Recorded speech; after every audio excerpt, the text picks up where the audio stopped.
Welcome to another exciting episode of Musa and Show. Here is what we have today. Sanibona.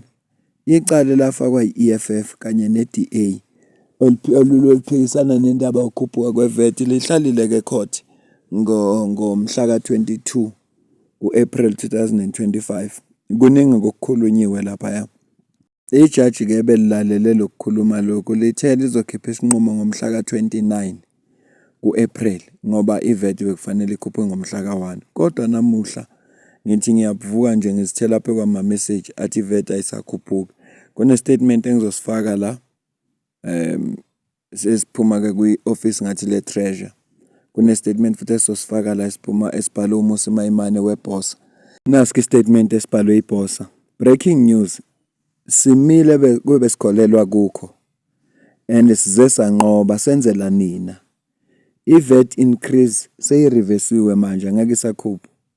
Uma sivota sisupport i-fiscal framework, information ebeyingelona iqiniso iphumile ngathi. Kodwa azange saze sasuka besikholela kukho. Azange sibalekele einkantolo. Besazi ukuthi ingxoxo responsible around the table. Iyona ndlela ebeyilula ukuthi sifike kwisivumelwano sizonqanda ukuthi ingakhuphuki i-VAT ngo-0.5 point. Namuhla ilokho kwenzekile. Ukukhuphuka kwe-VAT sekunqandiwe, kublockiwe. Lena ke ukunqoba lokhu kithi sonke bantu base South Africa. Ubuholi akusiko ukubanga umsindo, kodwa ukwenza inqomo responsible bese udeliver imphumela. Lena ke i-message evela kuyiBhosa ezwakalisa ukujabula nanekuthenini bama kwababekholelwa kukho. Baze bafika manje sivumelwaneni sokuthi cha ayingabi sakhuphuka i-VAT. So uyasiqinisekisa abantu base South Africa ukuthi i-VAT ngeke ikhuphuke. Asiphinde sicaphune i-statement lesesibili. Naski statement esiphuma kwi-office ka-Minister of Finance. Isihloko sithi media statement on reversal of VAT increase. Sifundeka kanje. Minister we-Finance maduze nje uzo-introduce i-rates and monetary amount okuyinani lelo kanye ney'nguquko zama-revenue laws bill okuyi-rates bill epropose ukuthi ku-maintain i-value added tax ku-15% kusuka ngomhla ka-1 May kunokuthi ikhuphuke njengoba uminister wayeyiproposile kwi-budget ngoMarch. Isinqumo lesi sokuthi ingakhuphuki sithathe emveni kweyingxoxo nama-political parties futhi wacabangisisa kubhekisiswa futhi nama-recommendations lawa alethwe kwi-parliamentary committees ukuthi ingakhuphuki i-VAT. Bathi-ke ama-estimates kuma-revenues azoshoda ngemali abalelwa around 75 billion rand over i-medium term.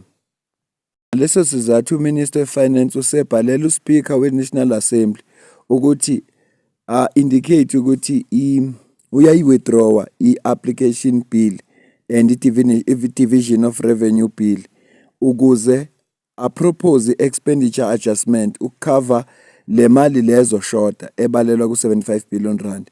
IParliament ke izocela ukuthi adjust ama-expenditure ngendlela ukuthi izwenza isiqiniseko sokuthi i-loss kuma-revenues ayizu ukuhlukumeza noma ayizu ukuphazamisa i-fiscal sustainability yase-South Africa. Bathi isinqumo sokungayikhuphuli i-VAT kisho ukuthi kuvikelwa labantu laba abahola imali encane ukuthi bangagcini bebhekana nengqinamba ezizobe zidala ukukhuphuka kwe-VAT. Kodwa manje leso sinqumo sesihlehlisiwe. Amanye ama-expenditure decision aphindwe abhekisiswa futhi. Kodwa ukuze kunqandwe i-expenditure adjustment engeke sikwazi ukuyiziba noma iyiphi izinto efuneka zenziwe ukulekelela isizathu sokuthi i-collect more zizokwenziwa kusuka manje ukuya phambili. Uminister kaFinance ulindele ukuthi introduce i-version revised noma ebuyekeziwe ye-appropriation bill kanye ne-division of revenue bill emavikini ambalwa ezayo. Hayi ngicela ukuma la ngoba okubalulekile sesikukhavile. Uhlelonzi we-EFF ubhale kanjena yena kwi-X yakhe eyaziwa ngeTwitter ukuthi imedia fanele reporte iqiniso. I-adoption ye-fiscal framework iprocess eyenzeke eParliament. Uminister ngokwakhe akakwazi ukuyi-withdrawa i-VAT. Uthi ngamanga and akufanelanga sigcine sesiwathemba. Ngicela ukubuza mina, uminister lesinqumo asithathile noma lesinqumo abasigcine befika kuso ngoba phela yena wayithe ayinegotiate ibudget futhi kwi-affidavit yakhe le beyifundwe enkantolo ukubeka ngokucacile ukuthi yena kusuka ngomhla ka-12 kuMarch wayazi ukuthi i-VAT izokhuphuka. Lama political parties ahlalile naye kodwa bekelokhu bemile ekuthenini le VAT kufanele ikhuphuke. Siyakhumbula ukuthi ubaba uHlabisa we-IFP waze washo ukuthi ukukhuphuka kule VAT kuzolekelela kakhulu ekukhandeni amathuba omsebenzi. Umbuzo engizibuza wona ukuthi kungani uminister decide ukureverse i-VAT manje ngoba icala selingenile enkantolo.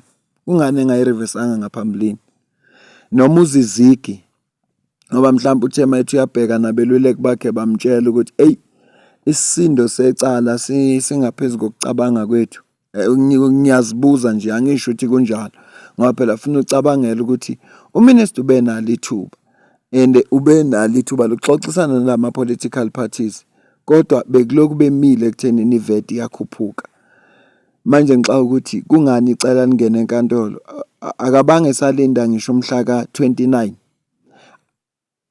Akusiko ukuthi izigi noma mayibheki inkantolo uyabona ukuthi i-EFF kanye ne-DA kuma-arguments wabo a-strong, ayikho indlela ukuthi bangawina. Ukucabangela nje phela kuvumelekile nakho. Ngiyacela ukuza ukuphawula kwakho ngalolu daba. Kuyindaba ezinhle khona ngoba mina nje ngokwami angifisi i-VAT ikhuphuke. Kimi nje kuzindaba ezinhle kakhulu lezi engizibonayo ezokuthi i-VAT ayisakhuphuki. Manje umbuzo engizibuza wona ukuthi ukube leli cala lingenanga ngabe lesinqumo sithathiwe na?